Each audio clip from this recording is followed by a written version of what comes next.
दर्शकों नमस्कार, आपका हार्दिक स्वागत है आपका अपना चैनल शिव शक्ति मात्र छाया परिवार में। दर्शकों, अगर आप चैनल पर पहली बार आए हो तो चैनल को सब्सक्राइब करना, वीडियो को लाइक करना बिल्कुल ना भूलें। और आज का जो विषय है वो बड़ा ही महत्वपूर्ण विषय है, जिस विषय में हम आपसे बात करने, चर्चा करने के लिए आए हैं। आज का जो विषय है वो भैया हर किसी के जीवन में ये चीजें लगी रहती हैं। वो क्या है और कुंडली के किस भाव से वो चीजें प्रभावित होती हैं। भाई, कुंडली का छठा भाव, षष्ठ भाव, यहां से किस चीज का विचार होता है? शत्रु का, चिंता का, रोग का, ऋण का, मुकदमेबाजी का, दुख का, अपयश का, किसी भी बड़ी दुर्घटना का बहुत बड़ा रोल होता है हमारे जीवन में इस भाव का। तो इस भाव से हमें क्या क्या चीजें मिलती हैं वो हमने आपको बता दी।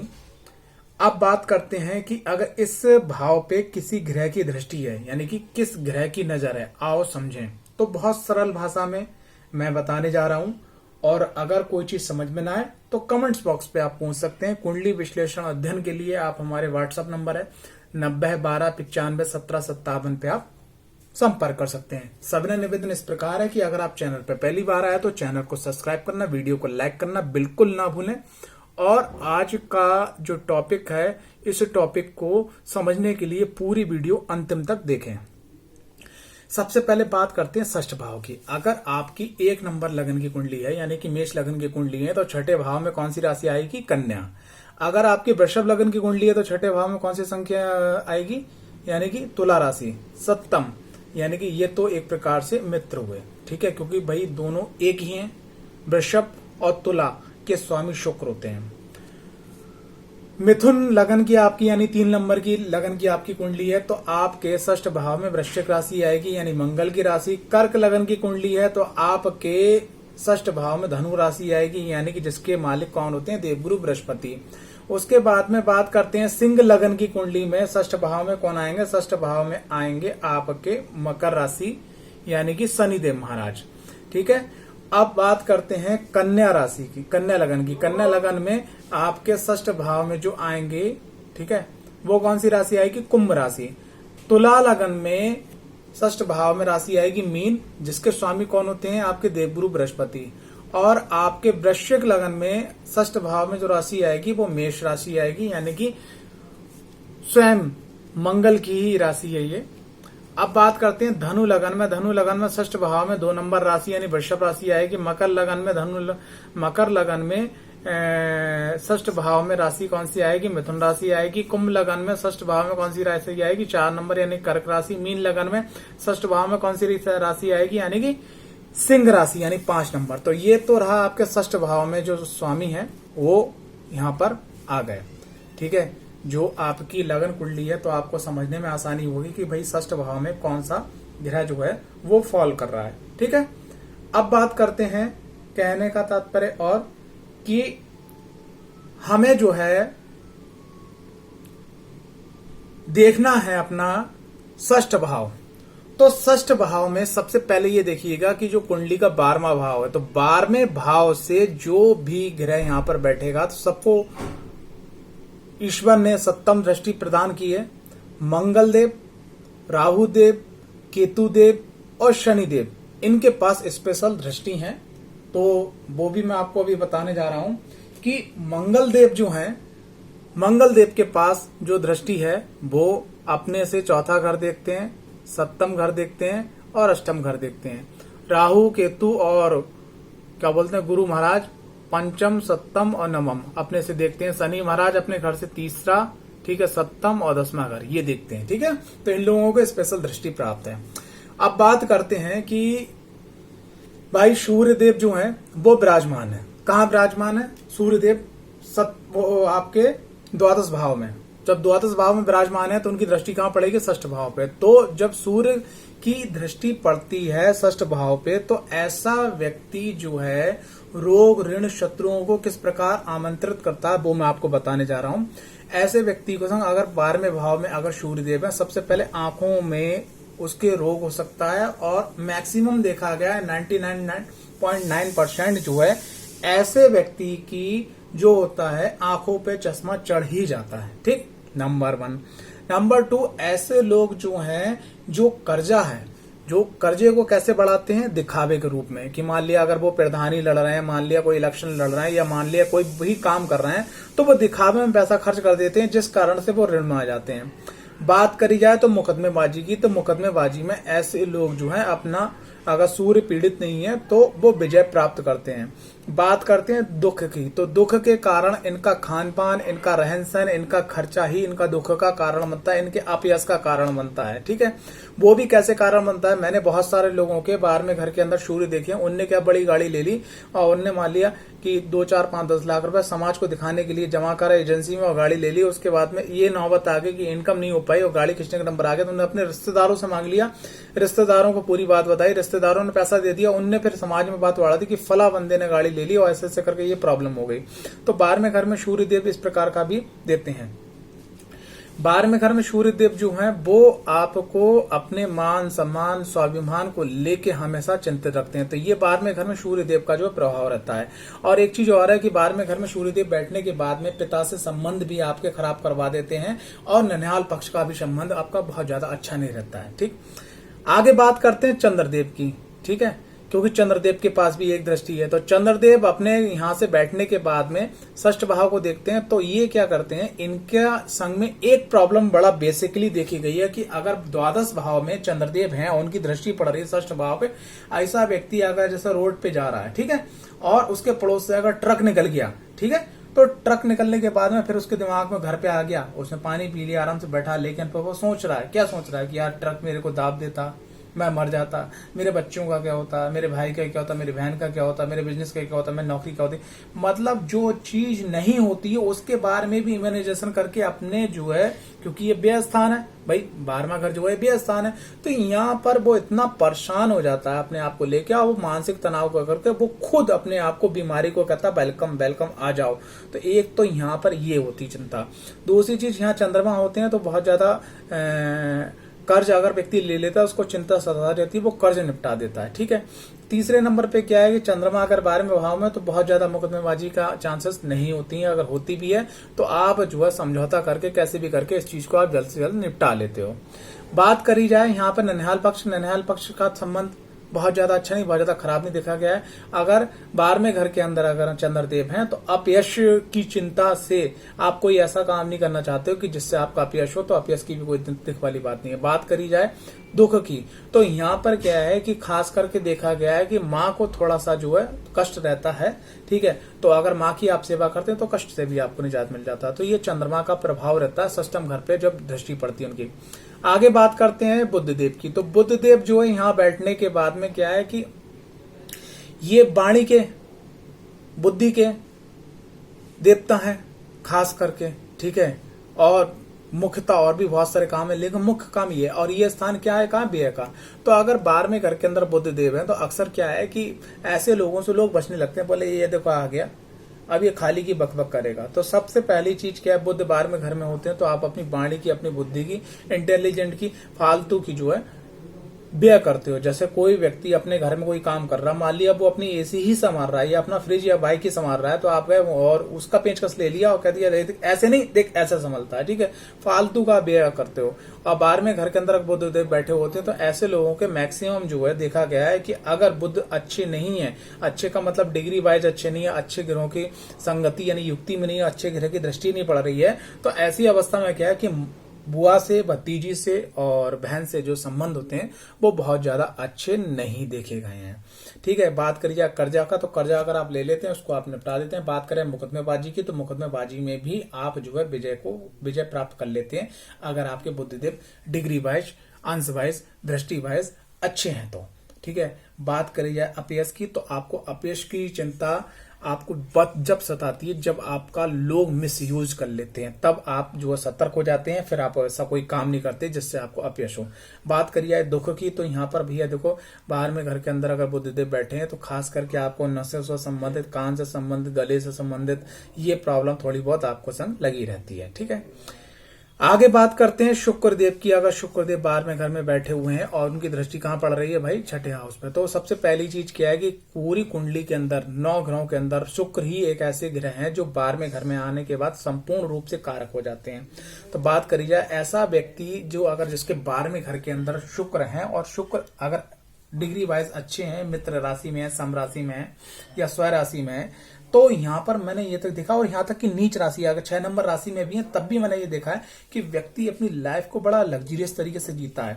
अगर कुंडली के अंदर शुक्र से संबंधित, शुक्र के मित्र ग्रहों की अगर महादशा या शुक्र की महादशा आ जाती है, अंतरदशा निकलती है महादशाओं में, ऐसे समय में व्यक्ति जो है बड़ी बड़ी गाड़ियां, बंगला, मकान या अपने ही छोटे से मकान को डेकोरेट करवाता है, बिजनेस को बहुत आगे लेके जाता है, जॉब को भी अपने जो उच्च शिखर तक पहुंचाता है। यानी कि हर प्रकार का सुख सौंदर्य उसको, अच्छे अच्छे कपड़े, अच्छे अच्छे परफ्यूम, सब यहां तक देखा गया है कि अगर कुंडली के अंदर 12वां भाव मजबूत है और वहां पर शुक्र भी मजबूत है और कुंडली के अंदर 9वां भाव भी मजबूत है, तो ऐसी अवस्था में व्यक्ति की विदेश में भी प्रॉपर्टी देखी गई है। लेकिन यहाँ पर जो है कर्जा क्यों होता है, आपकी शान शौकत दिखाने के चक्कर से आप कर्जा होता है, लेकिन कर्जा आप निपटा लेते हैं। आपकी मुकदमेबाजी भी यहाँ पे हो सकती है, लेकिन वो कैसे होती है कि आप जो है कभी जो आकर्षण, विपरीत आकर्षण, जैसे आप स्त्री की कुंडली देखें तो पुरुष की तरफ आकर्षण, पुरुष की कुंडली देखें तो स्त्री की तरफ आकर्षण, अगर आपका आकर्षण हो जाता है तो ऐसी अवस्था में क्या होता है कि भैया गलत संगति में जाने के बाद आपका जो है शुक्र अगर 12वें घर में है तो 2 चीजें आपको लेकर डूब सकती हैं। वो हमेशा ध्यान रखिएगा जिनकी कुंडली में 12वें भाव में शुक्र है, क्योंकि दृष्टि कहां पड़ रही है, रोग ऋण शत्रु इस वाले भाव पे, और व्यय स्थान में स्वयं बैठे हुए हैं। तो आपको स्त्री और पुरुष यानी विपरीत लिंग और शराब और शवाब, इससे दूरी जितनी बना के रखो। थोड़ा समय आप आध्यात्मिक दो, यकीन मानना ये शुक्र आपको सब कुछ दिलवाने वाला होता है। यहाँ पर तो बात कर ली गई है आपकी सूर्य की, चंद्रमा की, ठीक है, बुध की, सूर्य, चंद्रमा, बुध और शुक्र। अब बात करते हैं यहाँ पर मंगल ग्रह की। तो मंगल ग्रह अगर 12वें घर में बैठा हुआ है तो ये जो है ना चाहते हुए भी आपको, अगर कुंडली के अंदर सूर्य का बल और ज्यादा अच्छा हुआ या शनि का बल भी अच्छा हुआ मंगल के संग में, तो ऐसे लोग जो है जानबूझ के जो है लड़ाई झगड़ा करके ये मुकदमेबाजी करते हैं। यानी कि एकदम इनके अंदर जोश भर जाता है, व्यय करने की स्थिति बन जाती है 12वें घर के अंदर बैठे हुए मंगलदेव। उसके बाद भाइयों का साथ कभी कभी एंड मौके पे नहीं मिल पाता है। बात करी जाए तो ऐसे लोगों को मैंने ये तक देखा गया है कि अगर कोई व्यक्ति ऐसा है जो मिलिट्री में गया है, नेवी में गया है या सुरक्षा बल में दे गया है और 12वें घर में अगर मंगल है और मंगल की महादशा आ जाती है, तो ऐसे लोगों को जो है ब्लड, इस प्रकार से मृत्यु होती है, उनके शरीर से ब्लड बहुत निकलता है, जैसे मान लिया गोलियां लग जाना, एक्सीडेंट हो जाना, दुर्घटना हो जाना, विस्फोट हो जाना, ऐसा भी देखा गया है। बात करी जाए चिंता की, तो यहाँ के लोग जो है, जो मंगल जब 12वें घर में होता है तो लोग चिंता नहीं करते, चिंता तब करते हैं जब काम गलत हो जाता है, तब करते हैं कि मैंने ऐसा क्या कर दिया। बात करिए शत्रुओं पे, तो शत्रुओं पे हमेशा बाहर ही रहते हैं। मुकदमेबाजी जो है कैसे भी करके काम दाम दंड, उठक लटक झटक पटक, कैसे भी करके अपना जो है उल्लू सीधा करके मुकदमेबाजी में भी जीत हासिल कर लेते हैं। बात करते हैं आपके लाभ भाव में मंगलदेव बैठे होते हैं, तो यहाँ पर क्या है कि व्यक्ति अगर लाभ भाव में बैठते हैं तो यहाँ पर भी अगर मुकदमेबाजी होती है तो व्यक्ति अपने दिमाग से, अपने पराक्रम से जीत जाता है। अगर कर्जा हो भी जाता है तो वो उसको धीरे धीरे करके निपटा देता है। यहाँ का व्यक्ति चिंतित होता है अपने मान सम्मान, अपनी प्रतिष्ठा को लेके, ठीक है। यहाँ की बात करी जाए तो यहाँ का व्यक्ति अगर छठे भाव पर दृष्टि पड़ रही है तो उसका क्या प्रभाव पड़ता है कि रोग ऋण शत्रुओं पर वो हमेशा के लिए भारी पड़ता है और उसके भाई हमेशा मदद करते हैं। उसके बाद में बात करते हैं आपके पराक्रम भाव में मंगलदेव बैठे होते हैं, तो पराक्रम भाव से देखिएगा 1 2 3 4, क्योंकि मैंने बताया कि मंगलदेव की चौथी जो दृष्टि होती है, जैसे चौथी जो दृष्टि होती है यहाँ पड़ती है, तो ऐसा व्यक्ति बेहद ही पराक्रमी होता है और पराक्रम से ही धन को अर्जित करता है और समाज के अंदर एक प्रतिष्ठित व्यक्ति बनता है। और ऐसा व्यक्ति जो है हमेशा लड़ाई झगड़े से बचना चाहता है, लेकिन लड़ाई झगड़ा ना चाहते हुए भी उसके पास घूम फिर के आ जाते हैं। तो यहाँ पर क्या है कि पराक्रम भाव में मंगलदेव है, तो मेरी तो एक राय है कि आप मुकदमेबाजी समय से बच के रहें, वरना पराक्रम आपका उधर लगेगा, धन की स्थिति खराब हो जाएगी।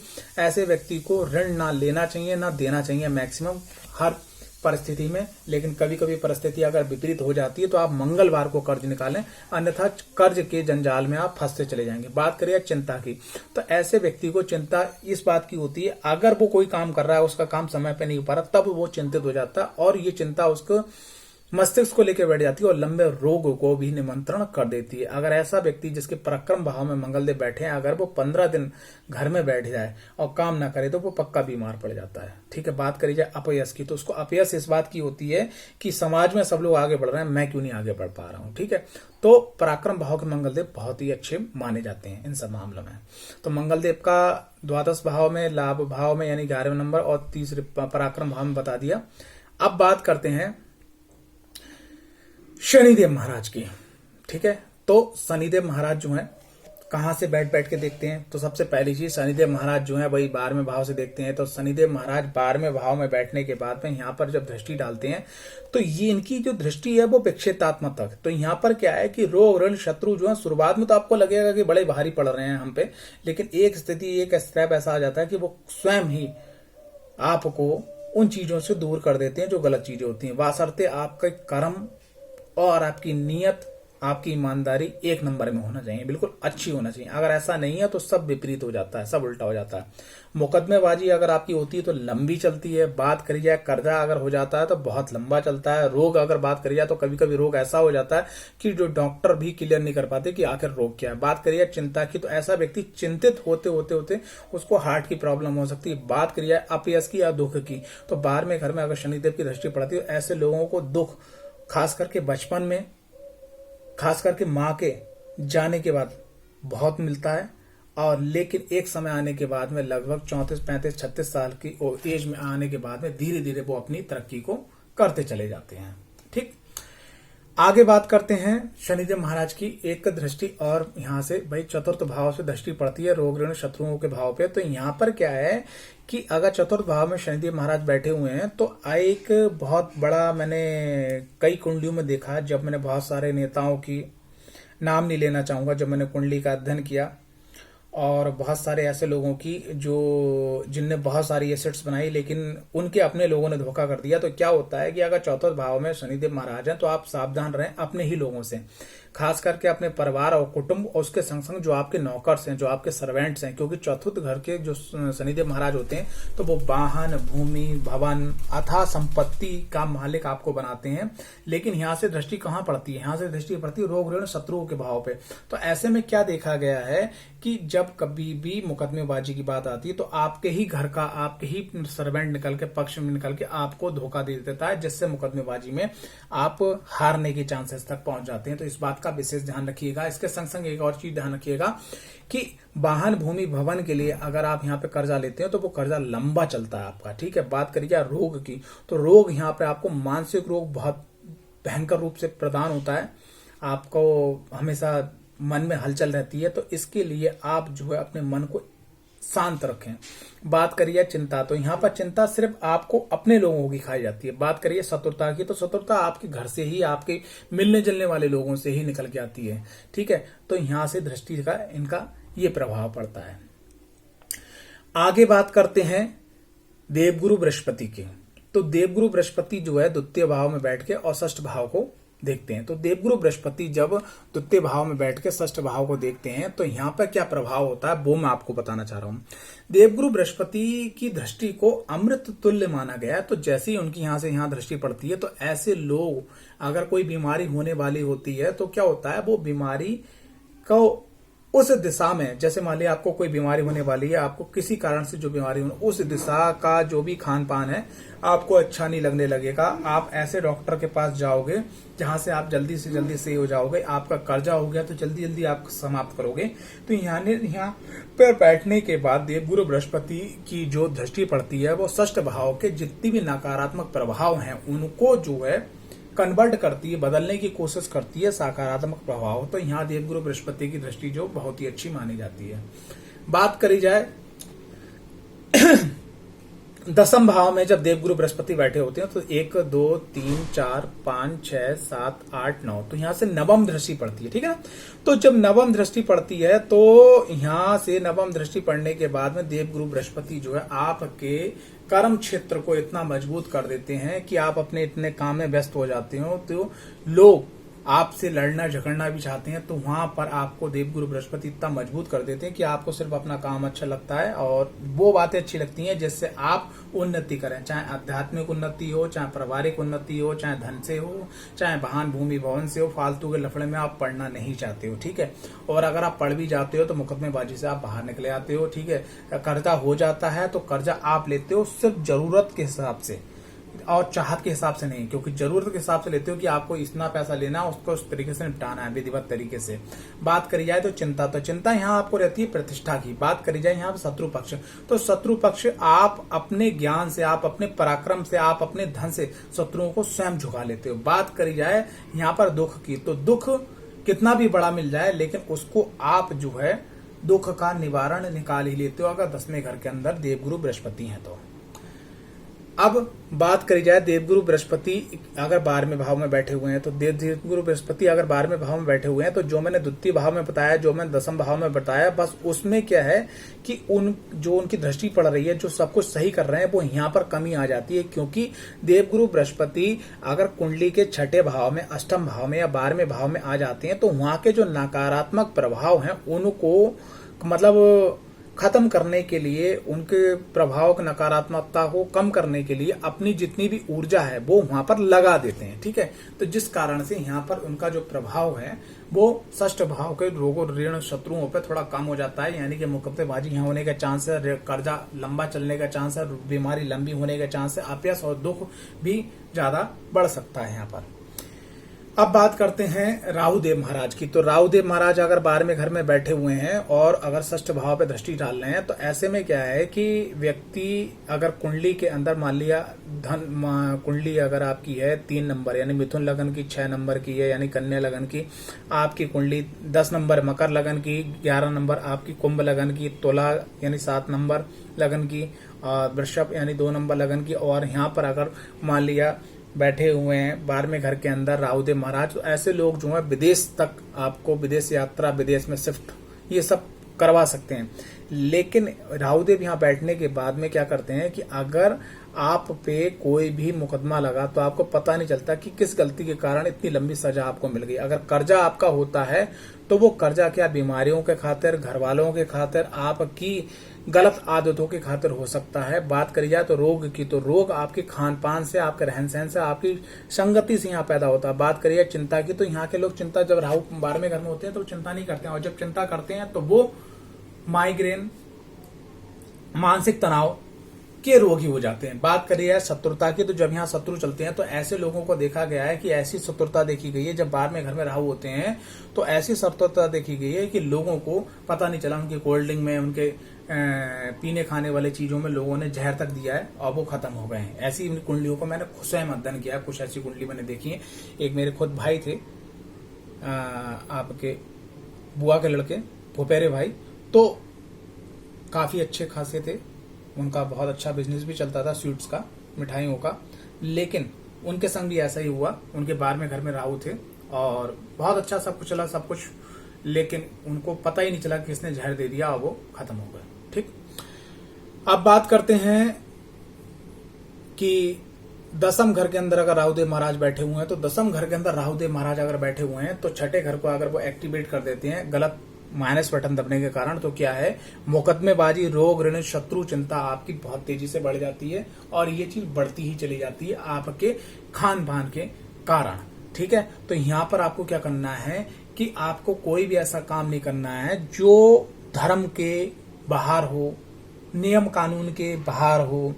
ठीक है, वरना दिक्कतें परेशानी बढ़ जाती हैं। बात करी जाए आपके द्वितीय भाव में अगर राहुदेव महाराज विराजमान है, तो यहाँ पर क्या है, सबसे पहली चीज आपके शत्रु जो बनते हैं वो बनते हैं आपकी वाणी से, यानी वाणी आपकी गलत होगी, शत्रु बन जाएंगे।